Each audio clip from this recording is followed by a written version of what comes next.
my friend and brother, Reverend Alan Jamison, and to Dad Jamison, and to all of the Jamison family. Certainly we join you tonight in this celebration of Alan's life.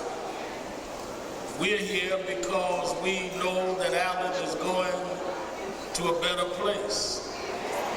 And we don't have to mourn because Alan wouldn't have wanted us to mourn. In fact, Alan wasn't a mourning type.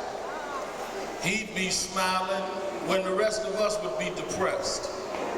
And I can tell you, as one that has been around the Jamisons a long time, one of the greatest joys of coming to Pleasant Grove or the tent was to preach until Alan danced. You hadn't preached till Alan got on the floor and danced, because he was always full of that joy and that spirit. And I think he would want us to have that joy tonight. Certainly, we say to the family to be of good cheer, because you've given cheer to us. And we say to his wife that God has given him a peace we could never give him. And you don't have to worry that if Alan were talking tonight, he'd tell you just let the service go on, because this is where he would be on Friday night. And this is the kind of service he would want us to have. And then we that are saved, we need to cry when they come in and smile when they go out. Folk that you don't know where they're going, you need to cry for. Folk that we know that have made their peace with God, we can celebrate their going out. So I just say to you to stand in the knowledge that God will give him his just reward. And I leave you, Sister Jamison, with a story. You might have heard Bill Jones talk about. Reverend Jones was sick about 2 years ago, Albert.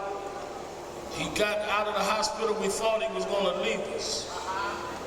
And he told us when he got back, he said, you know, Al, I was so sick, I thought I wasn't going to make it. He said, in fact, I was so sick the one day, Reverend Lyons, he said that he looked up and death had come in his hospital room. He said, I've been preaching so long, I thought I could talk death out of taking me. So I started a conversation with death. He said, I looked at death and I said, Death, how long have you been on the job? He said, Death wouldn't answer me. Just kept moving closer to my bed. He said, I tried again. I said, Death, do you ever feel guilty about the work you've done? You've separated loved ones. You've taken mothers from their children. You've taken people that have been married for many years and separated them.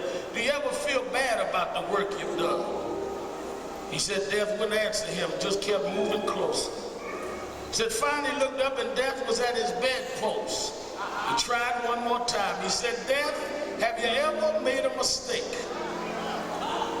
He said, Death looked at him then, and to his surprise, Death parted his lips. He said, well, you know, Jones, I made one mistake. Out of all these years I've been out here, I took Adam and Eve home. I took out the rich, I took out the poor, I took out the powerful, I've taken out the powerless, but I only made one mistake. It was about 2,000 years ago.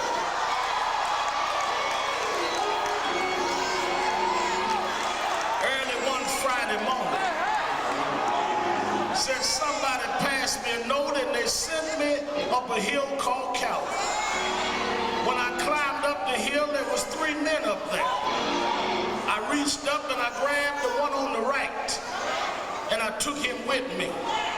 I reached back and I grabbed the one on the left, and I took him with me. Then I doubled back and I grabbed the one in the middle. But a funny thing happened, Jamison. When I grabbed the one in the middle, he grabbed me back.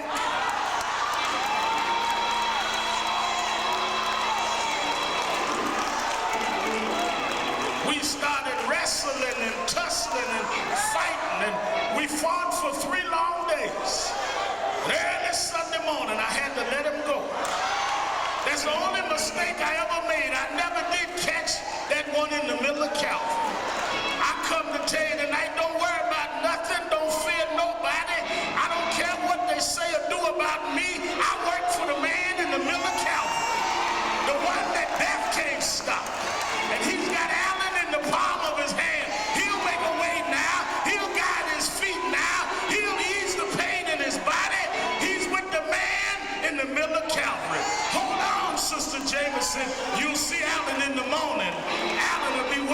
with the man from Calvary. Thank you, and God bless.